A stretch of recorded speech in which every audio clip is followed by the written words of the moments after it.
Treat your mindset like your best friend, or eventually your mindset will be your biggest enemy.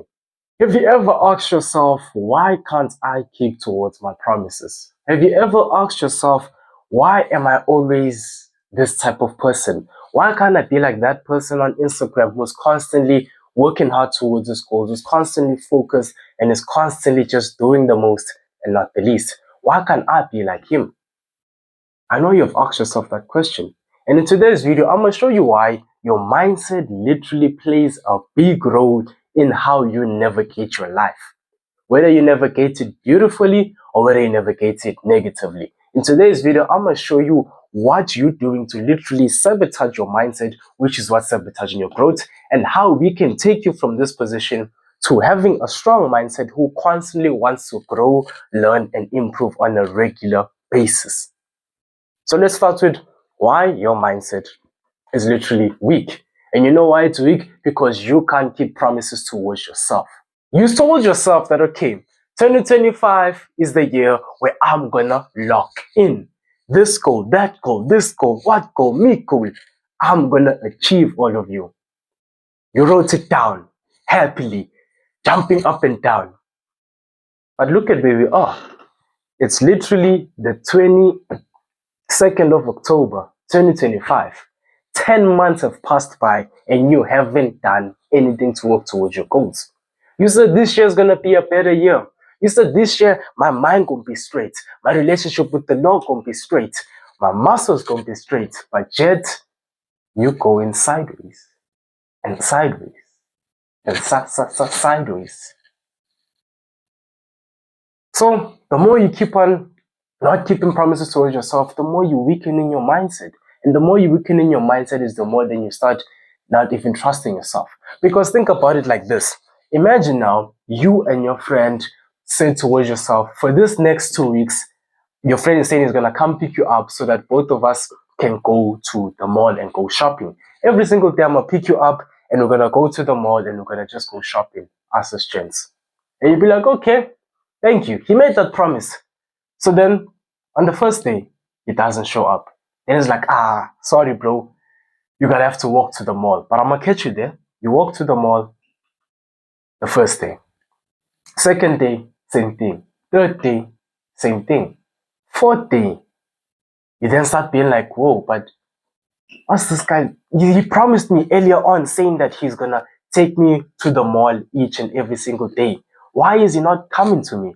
Why am I always meeting him at the mall, or even worse, he's not even at the mall in this couple of days? But it's fine, let me just give him a couple of days. Then it's like on Friday, on that 5th day, he's like, yo, unlucky bro, but I'm gonna come again. I'm gonna come to your house on Friday though, don't worry. You wait Friday and nothing happens. Saturday, Sunday, he doesn't pick you up that whole of those 14 days you had to work. Imagine how you would look at him and feel after that. You would be like, this guy, he can't keep to his promises. This nigga, this person, he promised me Monday, Tuesday, Wednesday, Thursday, Friday, Saturday, Sunday, and he never showed up in any single one of them. This guy, I don't like this guy. I don't even want to be friends with this guy. That's what you're doing to yourself. Because now if that person says, okay, bro, so there's this other event now where we can go do some bodybuilding exercises on this Sunday. It's fine if I can pick you up. You're then even going to say towards yourself, it's fine, I'm just going to go with my mother, or I'm just going to walk over there as usual. Because you already expect that he's not going to pick you up, and you already expect that it's just going to disappoint you if you say, yes, come pick me up. That's what you're doing to yourself. You say to yourself, I'm going to wake up at 5 a.m. tomorrow. I'm going to go crush 5 kilometers. I'm going to read 10 pages of a book. I'm going to do all these things. You wake up the following day and guess what happens? No. Guess what happens? Boom. Snooze. After you hit the snooze, you then wake up at 9 and you be like, yo, why did I hit the snooze? But it's fine. I still have got more hours in the day. I can literally do something else.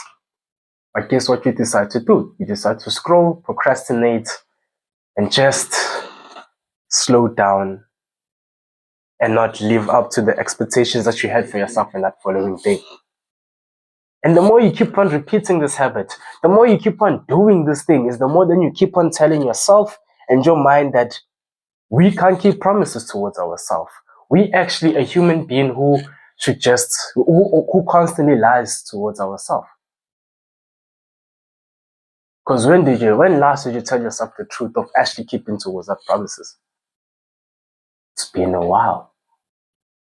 Tomorrow, you know what? Tomorrow, this person on Instagram called Decision Jobu really motivated me to now go run a half marathon. If you don't know, I ran a half marathon. He motivated me to go run a half marathon. I'm gonna start training next week. It's Wednesday, you haven't trained. It's Saturday, you haven't trained. Another week goes by, you haven't trained. You just lie to yourself. And the moment you lie to yourself, you then now have less trust within yourself to actually do something that's gonna push you forward in life. So that's the reason why your medulla oblongata.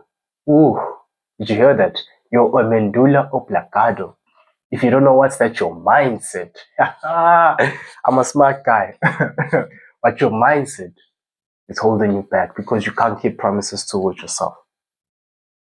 So then, how then can I stop this and finally start keeping promises towards myself so that I can then build a stronger mindset? It's simple.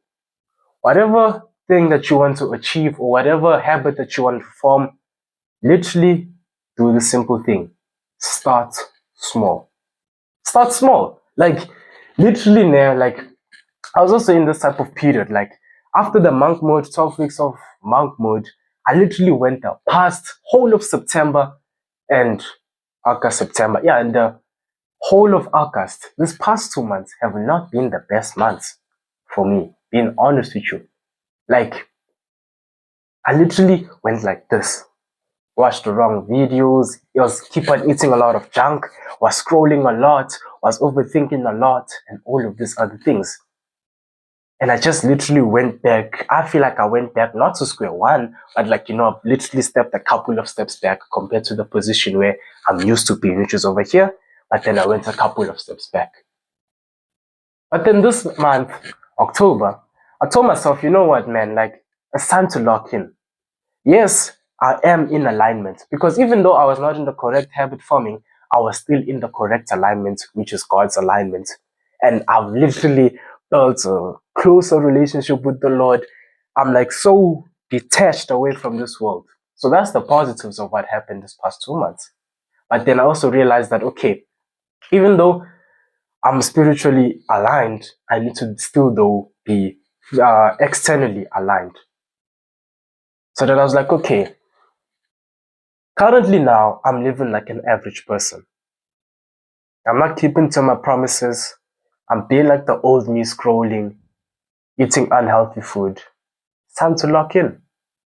So literally now, October the 21st until December the 21st, I'm on a 60-day lock-in. But that doesn't mean that now, I'm going to do all of these things. I'm going to indulge in all of these things. No. We're locking in. Because one thing that I realized about myself is that the moment I can put myself like a routine and I keep to those routines, naturally, I keep to those routines, naturally, I keep the promises towards myself, and naturally, I'm then going to build a stronger mindset to trust myself in any single arena. But I'm not starting now on that high level, that 10 minutes meditation, that with reading 10 books and all of those things. No. I humbled myself. It took time though. Like that past 2 months, I was trying to, be like the super disciplined Decision Yovu. But then literally this week, I told myself, no. Humble yourself. Restart on this self-improvement of the external improvement. Restart on it. So guess what I started to do? I now meditate only 7 minutes. I used to do 10 minutes, but now I'm only doing 7 minutes. Because that's how much I can truly focus on. I used to read 10 books, but now I just only read 3 books. 3 pages, I meant to say 3 pages. I used to read a whole chapter, but now I can only read 3. But naturally, I'm building. Because I'm going now to the foundations of taking it small. progressively overloading, progressively overloading.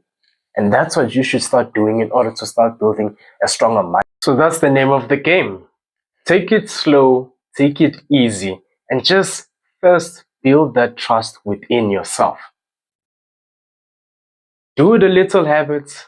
Be proud in doing those little habits, no matter how little it is. If you can only do one push-up, do that one push-up and celebrate it like celebrate it like you've just won a running race. Just celebrate it. And naturally, each week, progressively overload it. Because the moment you can keep your word is in the moment you can then start to trust yourself. And the moment you can start to trust yourself is the moment then your mindset is going to be like, oh, this guy can actually do this next level. Like, let's say you could only do one push-up, your mindset is then going to start encouraging you to start saying, okay, now go for 2. 1, 2. Okay, now go for 5. 1, 2, 3, 4, 5. And that's how your mindset can then become your biggest supporter, is when you start keeping promises towards yourself. But then if you continue to then break those promises, your mindset, you're going to say, let me do 2 push-ups, but then your mindset is then going to tell you, you 2 push-ups. Nah. You can only do 1 push-up. And you're going to be deceived and believe that, then you're going to just do 1. And you're going to stay on that 1 until, because your mind is your biggest enemy. So you see how your mindset can be your biggest supporter or your biggest enemy. Keep promises towards yourself, your biggest supporter. It's going to encourage you to start going to levels in which you never thought that you could. I can only run 5 kilometers. Go for 7 kilometers. 7 kilometers. I can only read 5 pages. Read 8 pages. 8 pages done. Or it can be your biggest enemy. Let me run 7 kilometers. You can't run 7 kilometers. Just stay on your 5 kilometers. Actually, for today, just do 3 kilometers because I can see you're not really as fit as what you usually are. Today I'm gonna read 8 pages of this book. I'm going for a new PR. Your mindset then's gonna be like, 8 pages. Don't do 8 pages. Just read 2 pages. 2 pages is just enough for you. Because if you try and go beyond that, you're not yet on that level yet. So just check yourself. Ask yourself, have I been speaking positively towards myself in order to keep the promises so that I can literally do the most? Or have I been breaking the promises towards myself? And once you find that answer, if you keep in the promises, keep at it, but yet progressively overload it. Because don't just stay in one position, progressively overload it. Listen to that mindset. It's going to tell you it's time to go to the upper level. Okay, just stay over here for now. Okay, next time go to this upper level. That's the name of the game. So thank you for watching today's video. I missed these videos and I'm going to make sure I go hard in these videos. See you on the next one.